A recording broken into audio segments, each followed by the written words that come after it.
Psycho Circus was formed by actually two different bands ending at different times, but we ended up meeting up in high school when Chris left his band and me and Dave had already broken up with our band. No, you hadn't. It's the best part. What? The best part of the story is that my band broke up and I called Mike. Well, I'd been nagging Mike to quit his band for like months, and the best part is that I called Mike and told him that he should definitely at that moment quit his other band and take his bassist with him, which followed by a 2-minute conversation with Dave on the phone. We decided that they were going to quit that band and we were going to start this band. So it was much more effective. Yeah, and then our other guitarist called us to have practice, and we're like, we already have practice, not with you. And so yeah, Psycho Circus started off as a 3-piece band when he stole me and Dave. We played that way for probably 4 or 5 months before we added Alex, and Alex came to us. He just approached us and said that he knew all of our songs and wanted to practice with us, and we said okay, and he came to practice and he knew all of our songs, so we kept him. And that's pretty much that. Yeah.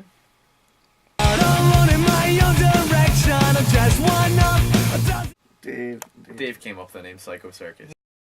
Mike and I thought about real band names, and then when we couldn't think of anything, No, I didn't even think of band names. Okay. He was like, kind of thought. Leave practice, think of names. I came in next practice, they're like, Mike, Psycho Circus. I'm like, cool. Yeah, right? It wasn't really like all opposed and all that, no. It was, we went with it. Thus starting our hounding of being asked, did you guys name your band after Kiss? Yeah, as a matter of fact, we did. Pretty much. Dave was like, we could come out to the song, and it'll be awesome. We never did. No. We never came out to the song. No. We realized that only 46-year-olds like Kiss anymore. Really? And us. We like Kiss. We love Kiss.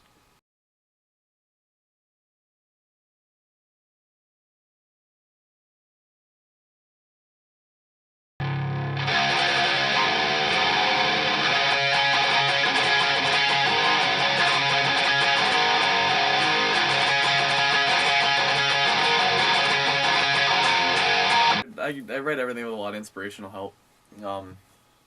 Most of the time our songs start by beating your head against the wall. No, not really. Our songs start by like, usually start with guitar bass. We'll come up with something like catchy. It's easy to come up with something catchy. And then Mike and I jam on it, and it depends on the state of mind that Mike and I are in when we come up with the idea. Sometimes the song gets really, really fun really fast, and sometimes it gets really stupid really fast. Yeah, that's basically it. And then things usually go pretty smoothly and fun until we reach the point where it's time to put vocals on the song, and we realize that everybody only cares about vocals. They don't realize that and everything else that you don't listen to. They only care about the words and what the vocalist sounds like. So, given that the vocalist sounds like me, we got to put a lot of thought into our words and make every word count.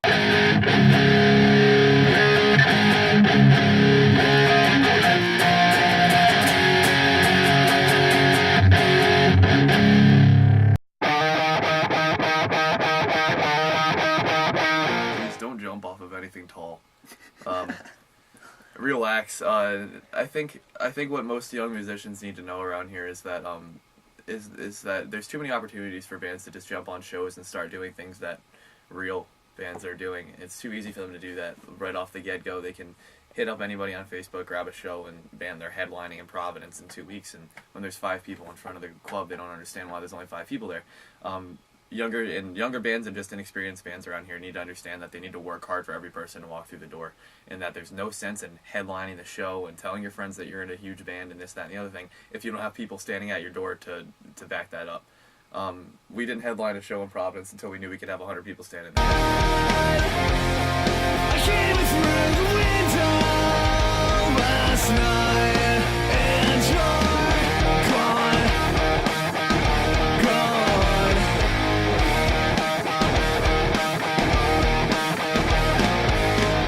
No surprise to me, I am my own worst enemy, 'cause every now and then I kick the whip. What makes you think that audiences will enjoy the stuff that you write about? Imagination. Pure imagination. Honestly, we just picture crowds like jumping to our music. Because we jump in here like idiots, hitting our heads on stuff. Just the music, and we just hope that crowds go with it.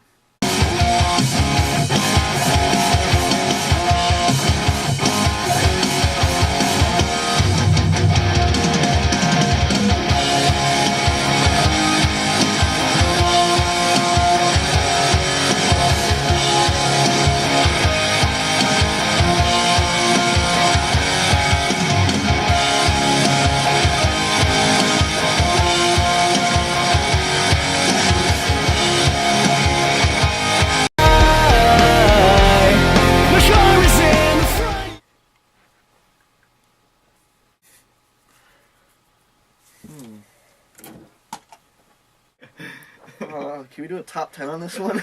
I actually watched first a drunk lady grind on Chris while he's playing guitar. Oh. And then Oh, she told Dave she wasn't wearing any panties. Do you remember that? Yep, that was a good one. She When was like, somebody comes up to you at a show and she's 10 years old and she goes, I'm not wearing any panties. run! Run. Yeah. And we actually have pictures of Chris playing guitar like this, and she's like bent over in front of him. It's the greatest thing ever. Young bands, you should not play out of state without bringing your parents or at least several chastity belts. I admire the crap out of Scare No Fear. I would have to say Scare No Fear.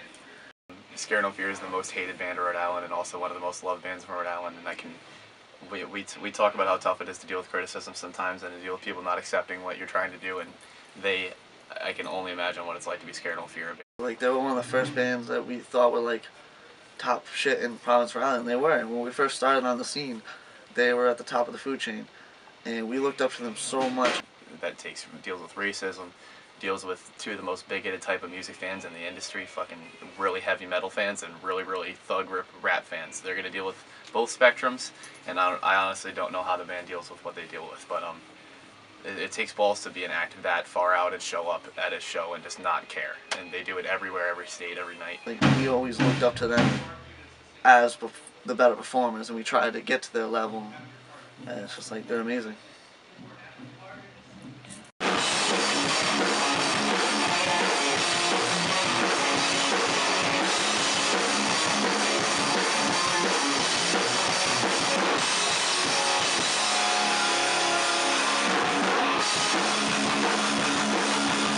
We're not one of those bands that's going to try to get by off being pretty with nice hair and good looks and all that shit, because we're clearly fucked there.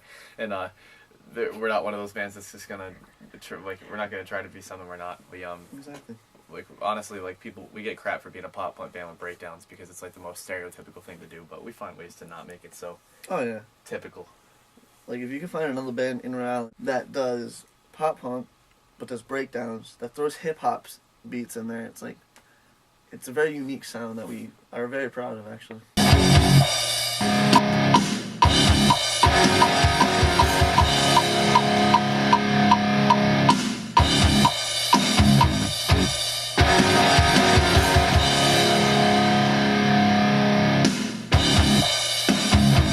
Yeah, sounds good.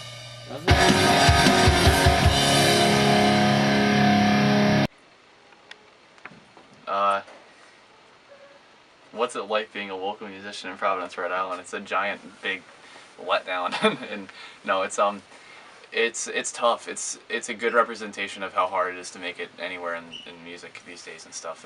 It's a good representation of what the entire country seems to be having a problem with. The music scene here in Providence it's not the worst, and it's probably been better and it's probably been worse. But it's definitely been better, but it's probably been worse.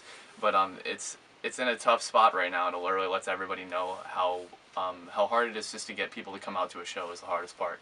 And if you don't have people in front of your stage, there's not going to be club owners willing to let you have shows there anymore. We've had that issue in the last year with a couple of venues around here that were actually being very good to us before that.